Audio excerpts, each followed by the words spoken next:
Hey, what's up guys? This is my second Apopalypse video for Bloonhenge Defense Deluxe. And what I'm going to be talking about is basically the finer points of Apopalypse mode. I'm going to go over everything that I know about Apopalypse mode to help you guys out. And some of it might be very, very repetitive and very, very stupid, especially for you advanced players. If you really don't want to listen to it, just listen to your own music and you can watch the video or whatever. Otherwise, I mean, if you want to hear whatever I have to say, just keep on listening. Okay, first of all, what is Apopalypse mode? Apopalypse mode is where you get 0 money for rounds ending, and the rounds are continuous where you don't have to keep pressing go to the next round. And I think probably every single person who's watching this video knows what that means and knows what this is. But a lot of people seem to kind of just pass up Apopalypse mode because you don't get any monkey money for beating it. So a lot of people don't really play it very much at all. Same with Deflation mode, people really don't like playing that at all. I actually go and I play most of the Apopalypse modes, and I try and get no lives lost, but some of them are very, very hard. I can't get no lives lost.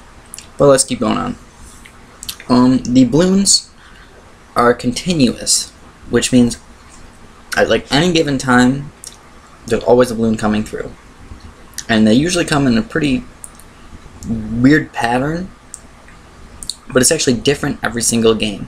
So, for instance, you could get green balloons coming on level like 4 or 5, one game, and then you could get a next game you could have like 4 blue balloons come through on level 3 and 4 and 5. So it's totally random, which means Apopalypse, you can't really completely copy somebody's strategy because it might be a little bit different from one time to the next. Also, it means if I'm making a video or something like that, if you guys are playing, you might have a hard time going through Apopalypse mode one time, and the next time it might be a lot easier, especially when you're saving up for like a $700 tower or something like that, and right, that last like 100 to 200 money ends up being really, really easy compared to being really, really hard. You can actually afford that other tower and completely own the map.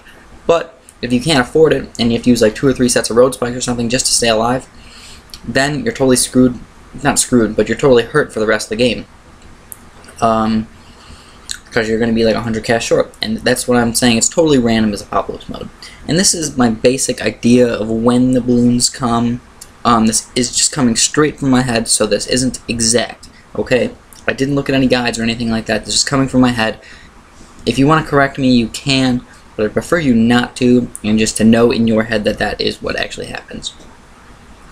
On level 3, for me, blues usually come level like 5 or 6, greens usually come before 10, yellows come, pinks come soon after 11, 12, 13, and then usually you don't get any blacks until like 14 or 15, and then right around 20 is when you have to start worrying about leads.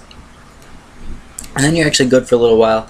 Usually nothing too bad comes for a couple rounds, and then 25 usually get some rainbows, 30, and then after that you actually get pretty much no new balloons for a while, but camo balloons do start coming then.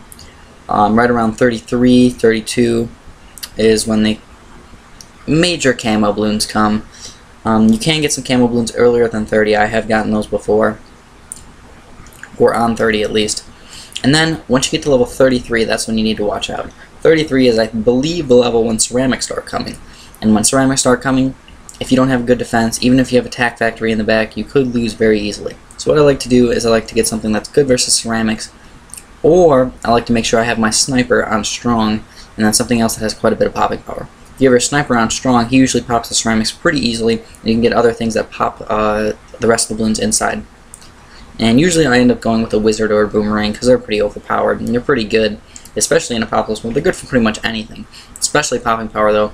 Wizards are one of my favorites for balloons that are all mashed together, which is usually what happens when you get your sniper to shoot and explode or pop balloons. When they pop the balloons, they're all going to be right next to each other. So if you have, for example, a rainbow balloon, and then you have a sniper shoot it, it's going to pop into a bunch of yellows. Well, it depends. I mean, if you have an unupgraded sniper, it's going to pop into like zebras and stuff. But your best bet's actually to upgrade your sniper. Usually by this time you have an upgraded sniper. And let's talk about basic strategy for starting Apopalypse mode. When you start in Apopalypse mode, there's only really 2 ways to go. There's usually starting with a sniper monkey or a glue gunner. You could just go with massive popping power, But what usually happens is, if you do that, you're not going to get enough farms by the time you want to. And you do need a couple of farms in Apopalypse mode. In Apopalypse mode, even in Bloons Tower Defense 4, you could farm in Apopalypse mode. A lot of people didn't know that. And in 5 especially, you can farm, so keep up with your farms, and you'll definitely do a lot better than if you don't use farms.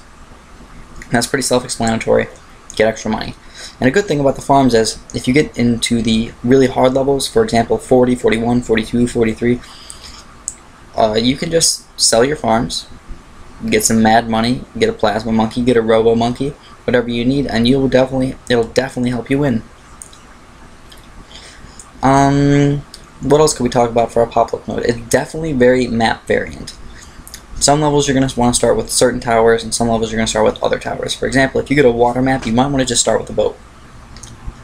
But also, the boat could be bad, because the boat is very expensive, and by the time you're going to afford a sniper, you could end up losing some lives. So what happens is, it's kind of variant. Sometimes you want to use Dart Monkey, sometimes you want to use a boat. Sometimes you want to start with the Dart Monkey and then get a boat right after that and get some massive popping power. And that totally depends on the map and who's playing and how you like to play. Me, I have basically the same strategy for every single Apopalypse mode. Every single game, I do almost the exact same thing. I start with usually 2 Dart Monkeys, and then I get a sniper, and I upgrade them to 1-0, and then I usually kind of wait, and that is when things start to change a little bit. Sometimes I upgrade the sniper to 1-1, sometimes I get a tower that gets good popping power, and sometimes I get a tack factory. And in this case, I actually got a tower that got good popping power, which was the Monkey Engineer. The Monkey Engineer is really good in this game I don't even know, I've told you guys in a couple of my videos, hopefully you've seen some of the past ones, how good I think the Monkey Engineer really is. I think he's really, really good. He's a little bit too overpowered in my opinion, especially the 1-1 or the 1-0 or the 2-0 Monkey Engineer. He's really, really good. And then once you get something that usually has a lot of popping power, or the Tack Factory, you usually want to save up for a bunch of farms. And that's usually what you want to end up doing, and you'll get quite a bit of money, and by 33 is when you have to start worrying about some of the balloons that come through. Because you can get weird balloons like a ceramic camo balloon that comes through roughly on 33. I think they don't come until 34 or 35. Or you could get a camo lead. And a camo lead, even if you have a sniper who has camo detection, sometimes they won't see it because they're aiming strong or they're aiming first, and it just kind of sneaks through all the way to the very end and can get through even your road spikes. So that's what sucks about those. So that's one thing you want to watch out in Apopalypse mode, is the camo balloons, especially the leads and the ceramics, because you really don't have too much that pops the camos, at least the way I play. So I usually have to throw down quite a few road spikes or maybe a pineapple here or there just to be safe. And after that, after you get past 40, which is I usually just get 1 plasma monkey and I don't build any farms after that, I get a robo, and then I usually upgrade my monkey town to get some extra money, and then I build my farms, and then I basically save up for a Temple of the Monkey God. And you guys see my Temple of the Monkey God here if you actually want to see. It's probably right around now, because I'm obviously making the commentary after I made the video. So right around now is probably when you're going to see the Monkey of the Temple Gods. And how I upgrade them. You actually see, like, right at the very end of the video what towers I used to make a super Temple of Monkey God. And there is an easier way to do it, but I couldn't fit the 3rd mortar, so I just made a couple Moab Maulers instead. And that's really all I'm going to talk about today. I hope you guys enjoyed this. If you guys didn't, please tell me why and tell me what you want me to talk about. I'll definitely do that in the future. Anyways, I hope you guys like this. If you do, please press like, and have a fantastically awesome day.